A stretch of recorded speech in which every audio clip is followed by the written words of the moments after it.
Brian, good morning. Thank you for joining.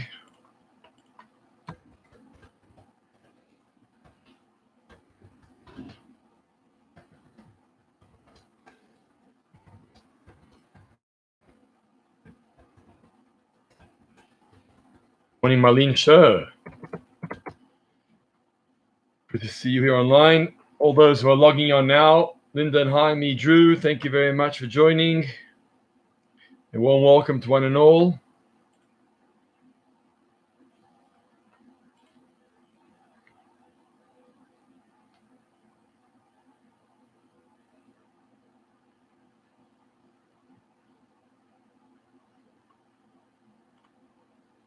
Morning, Dennis Solomon.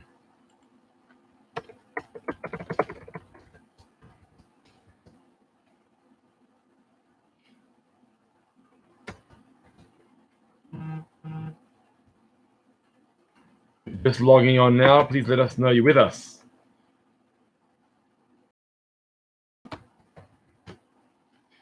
Morning, Shalom Triga, and to Manfred Kalmuk. Boker Tov. Boker Tov, Robert Levin.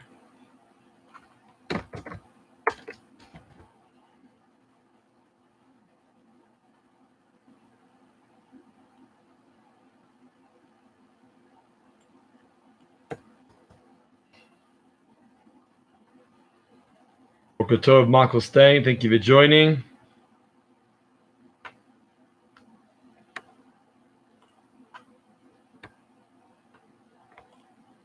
If you're just logging on now, please let us know you're with us. Vega on YouTube, thank you for joining. Aline Yudolovitz, Boker Tov, thank you for joining.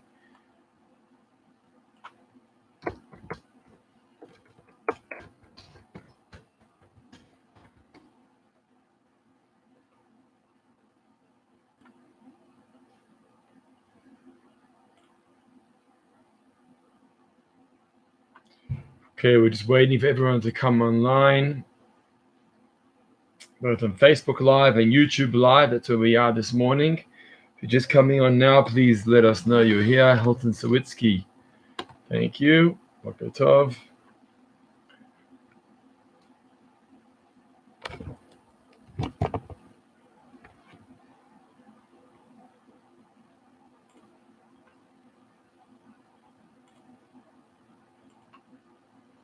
Norman Stein, Boker Tov, good morning. Thank you. If you're coming on online now, please let us know you're with us.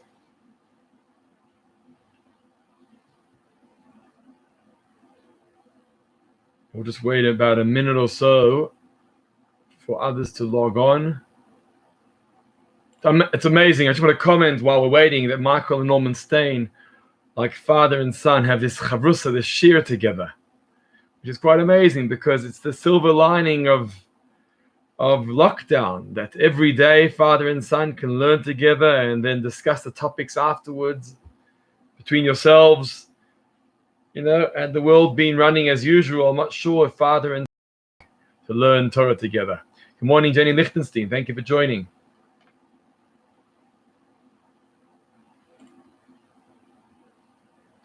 Miriam Sachs, Toda Rabah, thank you.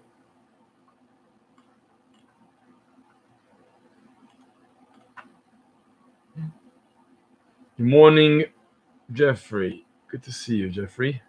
Thank you.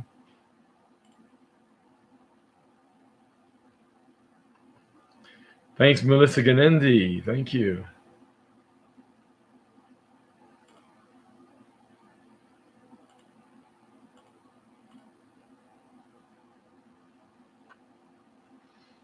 Okay, we're just going to wait another half a minute for people to log on. But in the meantime, I want to welcome one and all for joining us here this morning for another dose of daily learning as part of our lockdown inspiration journey. Thank you for being part of this. Can you take us today to get businesses in the next 6 months? Teach us today to get business in the next 6 months. Because he was one who loved learning and had many shiurim, and he was self-taught, because when he came out of the Holocaust, he had no family members. He was on his own. And he hadn't been properly in cheder or yeshiva even during the war. No sound. Again, Fega. Anyone else on YouTube that can't hear?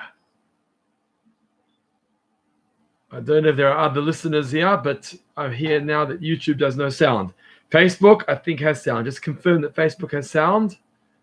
Please, if our listeners can confirm that there's sound on Facebook and YouTube. I'm not sure why you're not hearing anything on YouTube. Just give us a second here. In the meantime, you can confirm if you're hearing anything.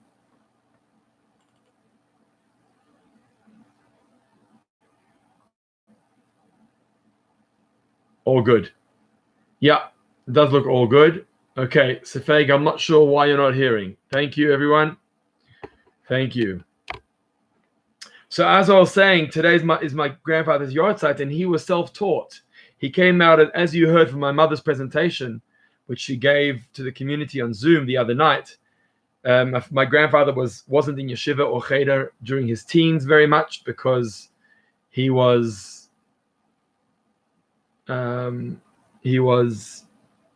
had to work for the family to help sustain and support the family. And then he came out to Australia after the war without any family members, no parents, no siblings, and he taught himself how to learn. So he would be very proud of a shir like this with close to 30 people every morning, 40 people every morning who are learning together and sharing together. It was something that was very dear and precious to him too. So we dedicate our learning this morning in his memory. His God of his neshama up on high. Amen.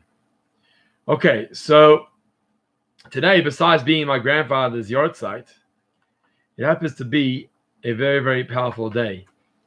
It's the day of Pesach Sheni.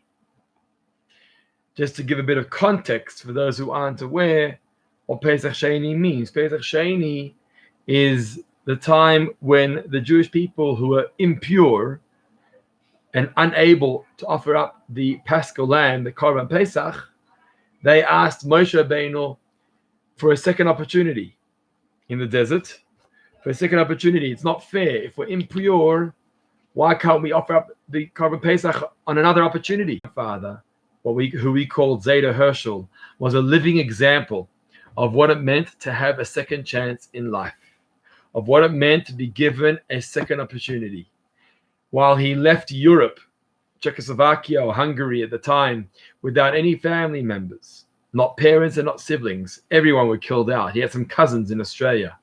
He then had to make that decision in his own mind. What was going to be his approach?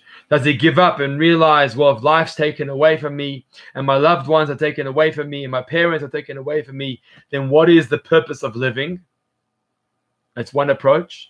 Or God's given me a second chance and I'm going to use that second chance to the fullest. And that's exactly what he did on his yahrzeit. Well, the day Pesach Sheni is exactly his character trait. He went ahead and he went to Australia and he found my grandmother, who had also come from Russia a little earlier, married my grandmother, and had 5 children in Canaan, Ahara, many, many grandchildren, and now great-grandchildren. So nothing's a coincidence that Pesach Sheni and my Zayda are synonymous with each other. It's a powerful message of a second chance. Don't give up. You can always get the second chance. We just have to ask for the second chance. We just have to ask for it. We'll welcome Dennis Bessarabi onto our YouTube platform.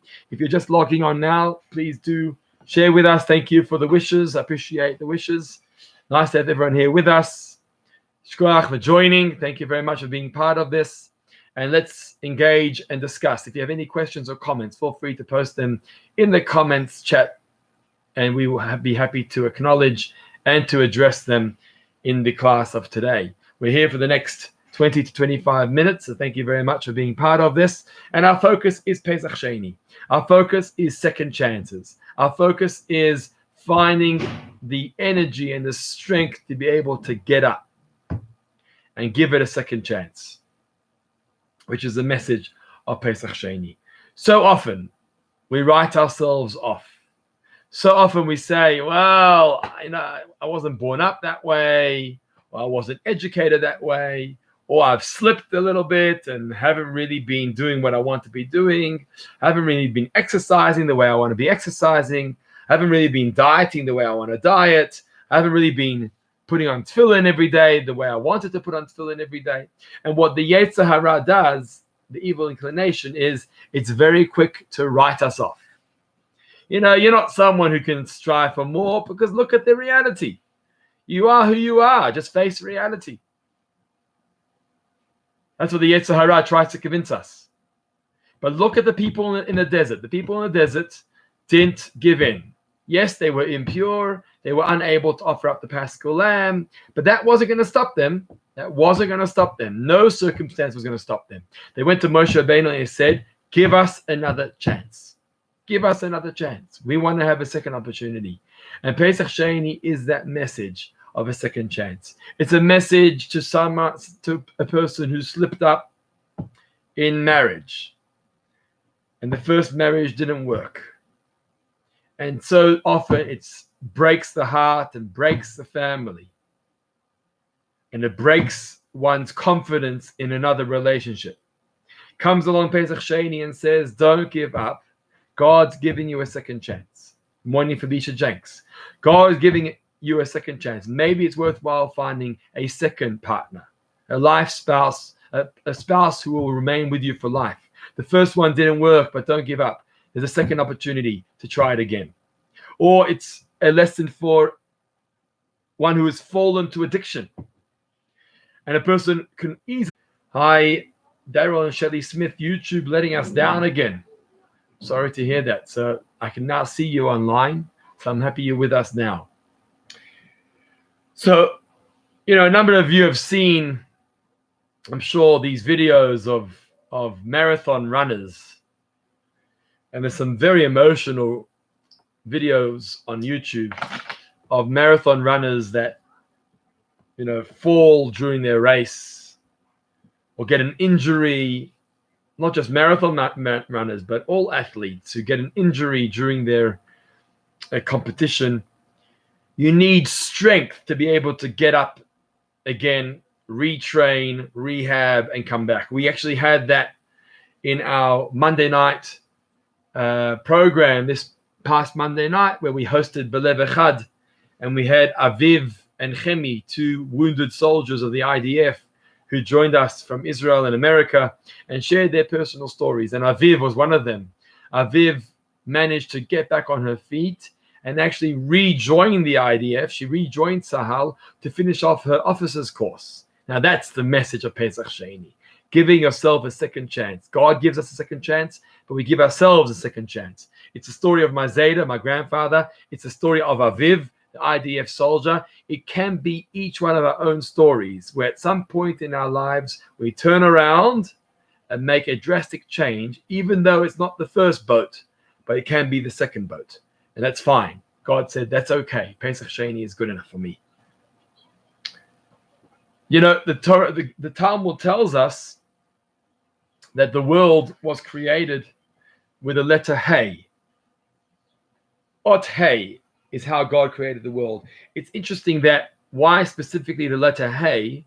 So first of all, every word, every syllable, every letter that we say is linked to the letter Hey. Why? Because Hey, if you listen to yourself when you say the word Hey, Hey is breath. You can hear that, right?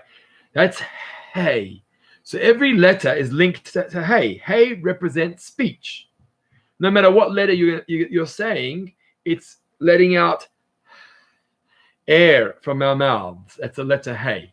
So when it says that God created the world with letter Hey, because Hey is the foundation of speech, and God created the world with 10 utterances, and the foundation of the 10 utterances is the letter Hey. Well, that's one explanation. The second explanation is a little bit deeper than that. If you notice that the letter Hey, the way it's written, is it has a panel on the right,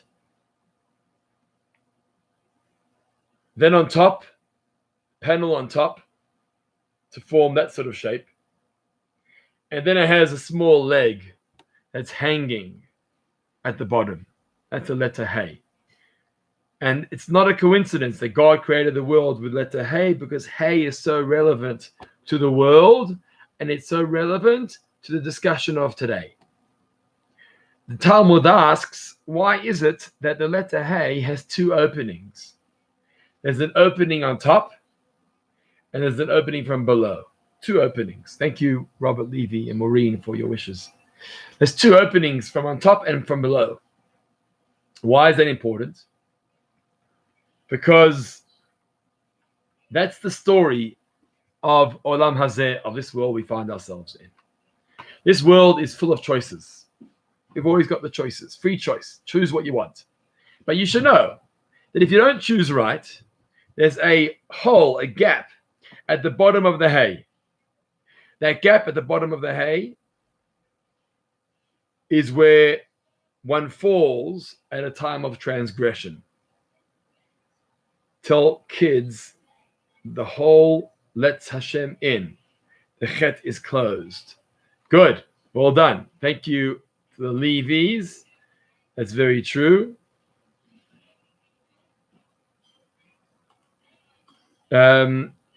That's true, but we'll get to that. So you got the bottom of the hay where we fall at the time of transgression.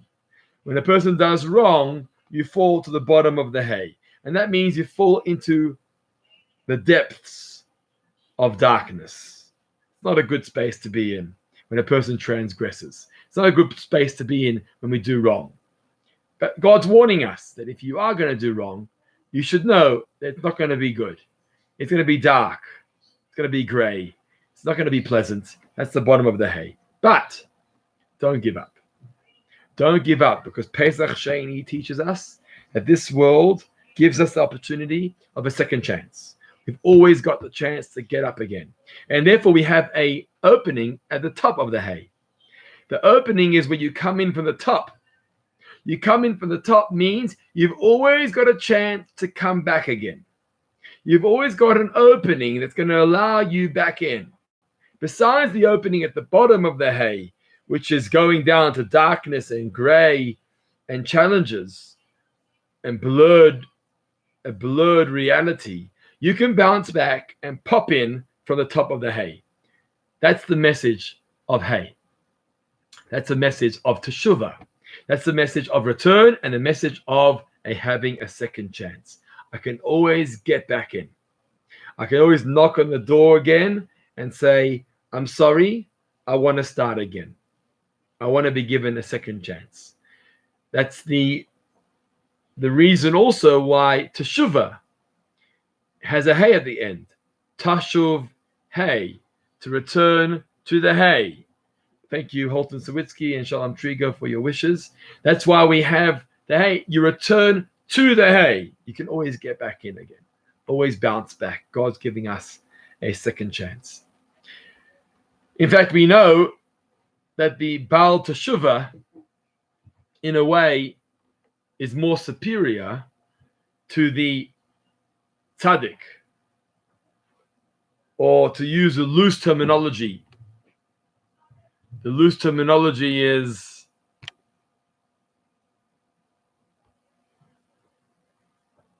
FFB, from birth. The Baal Tshuva has an advantage over the FFB, the from birth, or the Tzaddik, because the Baal Tshuva has the power of that return. That when I've transgressed and I've done wrong and I feel remorse, it gives me such a push, such a drive to catch up and do better, and to return and to grab that second chance. Whereas the tzaddik, the righteous individual, the FFB, the from birth, who's coming with a natural drive rather than a remorseful drive, isn't as strong as the Baal Teshuvah. That doesn't mean that we should go out now and transgress in order to become the Baal Teshuvah. That, God forbid, is not the intention at all. But rather, one should know that no one's ever perfect. And we're always doing things wrong. And we're always lacking And therefore, the concept of Baal Teshuvah is applicable to everybody. Even the FFB, even the from birth, can be a Baal Teshuvah. Everyone can return in that top opening of the hay. Everyone can grab a second opportunity, a second chance. Never, never give up. Because you can always have that second chance. That's the message of Pesach Sheni, of today's special Yom Tov, of today's special day. Let me share with you to what extreme this applies. The Talmud discusses a scenario of one who says the words Echta v'ashuv. I'm going to sin and then I'm going to return. You have an individual that the Talmud describes who's standing at the gateway of sin at the moment before transgression, but then pops into his mind, but really I shouldn't do this, it's not right, it's not moral, it's not ethical, maybe I shouldn't, maybe I should, maybe I shouldn't, maybe I should. And then what does he convince himself? He says, Echta v'ashuv, the Talmud says, I'm going to sin, but then I'll do teshuvah. It's a good plan, right? I'll sin and then I'll do teshuvah. Present company excluded here, because I'm sure this doesn't relate to any of you. But that is something that is common, where we convince ourselves, it's okay, I'll sin, and then I'll do teshuvah. It's okay. Says the Talmud, what do we do with such a guy? The Talmud says we don't accept his teshuvah. We don't accept his teshuvah because you've planned for it. You planned for it. You said, Echta v'ashuv, I will sin, and then I will do teshuvah. We don't want to teshuvah. Scary, hey?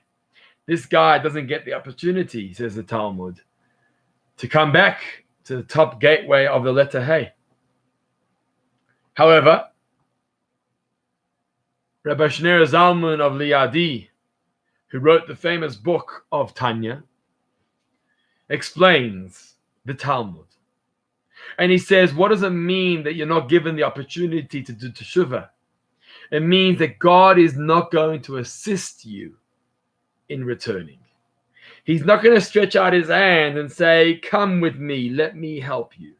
Why won't he? Because you are one who is full of chutzpah. How could you say to God, I'm going to sin, I'll do wrong, but I'll do teshuvah afterwards, I'll correct myself afterwards. Such a guy is outrageous. Such a guy is full of chutzpah. And therefore the Talmud says, we're not stretching out our hand to you to give you the opportunity or to welcome your opportunity, the opportunity of teshuvah. But, says Rabbi Shneur Zalman of the Adi, what happens if I decide with regret and remorse and recognition that was wrong? What happens if I decide to push stronger? What happens if I decide that nonetheless, even though God is not stretching out his hand to me, I am going to push for the opportunity of doing teshuvah? Says Rabbi Shneur Zalman of the Adi, no one will stop you. No one will stop you. Because nothing stands in the way of teshuvah. Nothing stands in the way of remorse and repent and return. And what the Talmud means is that God won't give you his hand to help you. But if you decide to do so on your own, Hashem will accept you and receive your teshuvah. And that is the message of grabbing the second chance, grabbing the opportunity for teshuvah, for correction, for starting a second time. If you are just logging on now, we would love to know that you're with us. So in the comments or the chat box, please do share with us that you're participating with us this morning. We'd love to hear from you. If you have any questions on this discussion, please do post them in the chat. And other than that, if you could just share this video, just beneath your screen, there's a share button. Share your video with your friends and family, because we love to share the word and get the word out to however many people as possible about this learning opportunity. Thank you.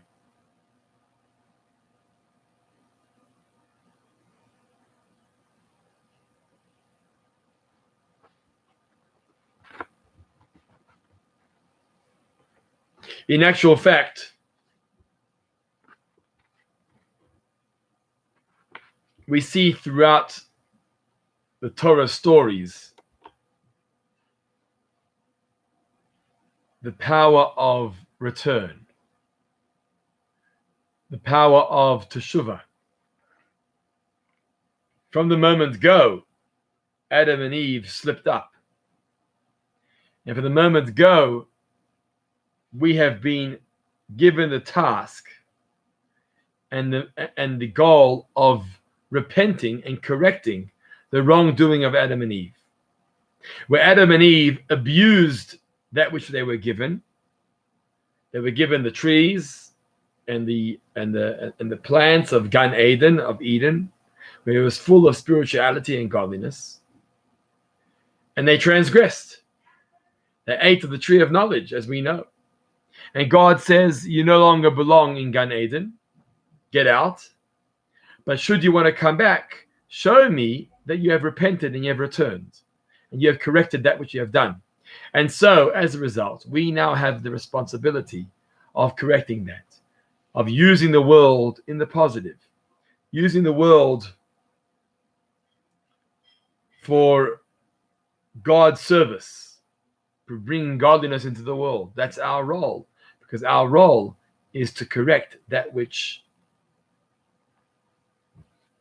Adam and Eve did wrong. So what is the custom of today? Pesach Sheni. What is the custom of today? The custom today, does anyone know what we do today in honor of Pesach Sheni? Let's share it with the students. What do we do today in honor of Pesach Sheni? Please share with us what you know that we do in honor of Pesach Sheni. Please share in the comments. We'll wait a moment to give you the opportunity. What is the custom of the day to help us appreciate and to celebrate Pesach? Eat matzah. Okay, good. Lionel Rubin, thank you.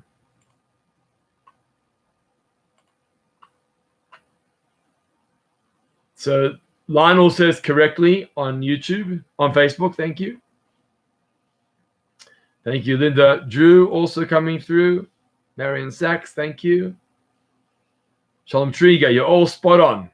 Great. Helen Feinstein, good. I like to see the participation here. Fantastic. We eat matzah. We eat matzah, even though it was really about the Paschal Lamb. And the Paschal Lamb was sacrificed today.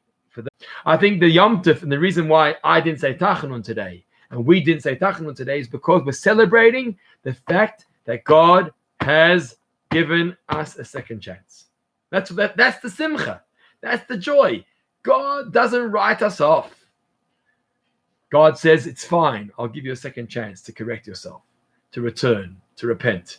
And that's why we don't say Tachanun. We're so joyous and so happy about that good news. I saw a very, very heartwarming picture this morning, actually, relevant to Pesach Sheni. It was a picture of Eli Beer. Eli Beer is the founder and director of Hatzalah in Israel. And Eli Beer traveled to Florida around Purim time. And unfortunately, while he was in Florida, he fell ill to the coronavirus.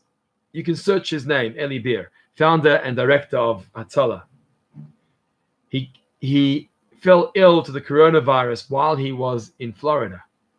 And it hit him heavy. And he was actually hospitalized shortly after. This is like the hero. This is like the hero of medics in Israel. He's the man who saves lives. He's not the man who ends up in a hospital bed. And lo and behold, the virus hit him too. And he was hospitalized in Florida for like 2, 3, 4 weeks. To the point that he was sedated during Pesach. He didn't have the Seder night. Well, practically and physically, maybe his neshama obviously celebrated Pesach. But practically and physically, he didn't have the Seder night. In fact, when he woke up just after Pesach, I think, He asked the question, when is Pesach? When are we having the Seder night? Can you imagine? This is like the hero of life in Israel. And he's now in a hospital bed asking when is Pesach, which he missed. So the picture he posted, so heartwarming. Eventually, thank God, he got better. They took him off the respirator and they flew him in a private jet from Florida to Israel. And now he's in Israel with his family. And he posted a picture of him sitting around a Seder table. Ladies and gentlemen, Eli Beer set up for himself this morning, Pesach Sheni, or last night in Israel, a Seder table. And he said, God always gives us a second chance. And when I'm telling it over, when I saw that picture, I get a shiver down my body. Here is someone who was on the respirator. He was on the brink of life and death over Pesach. But now Pesach Sheni, he has the blessing from God to be sitting around a fully set table of the Seder table. We don't really do that on Pesach Sheni. We don't really set up the Seder table. But he said, I missed the first chance to have the Seder. I'm going to have my Seder last night. And so he did his Pesach Seder, whatever he could do, around the Seder table last night. Because now he says, I've got the second opportunity, the second chance to do it. Such a heartwarming story. It's like a living example of what life, a second chance, looks like for life. If you have any comments or questions or critique, please post them in the chat below. We'd love to hear from you and hear what you have to share with us. We'd be happy to take questions or engage with you if there is. It was great to have you all with us. We've concluded a full-on week, Sunday to Friday, of learning on our daily learning platform. Thank you, Shkoyach, David. Lockdown Inspiration. I thank you all for following. Please share the message with your friends and family and invite them to join us. We are here daily on Facebook and on YouTube. I wish you all a Shabbat Shalom. We have a fantastic program tonight, 4:30 p.m. It'll be on Zoom or on YouTube under the YouTube platform. Not mine, the Sidnam Shul YouTube platform, or possibly Facebook. So just look out for it. And we'll be having a special visitor, a special guest rabbi who'll be speaking to us tonight. Rabbi Yehuda Teichtel, who is the chief rabbi of Berlin, Germany, will be joining us tonight for our Kabbalat Shabbat, pre-Shabbos Kabbalat Shabbat. So please join us on Zoom or on the social media platforms for a special Kabbalat Shabbat. And then on Monday night, stay tuned for a special Lag BaOmer program. Monday night, stay tuned for a special Lag BaOmer program. Shalom Triga, yes, third and fourth chance. Amen, please God. Thank you all for your wishes. Thank you all for your blessings. God bless. Good to see you all, and a Shabbat Shalom.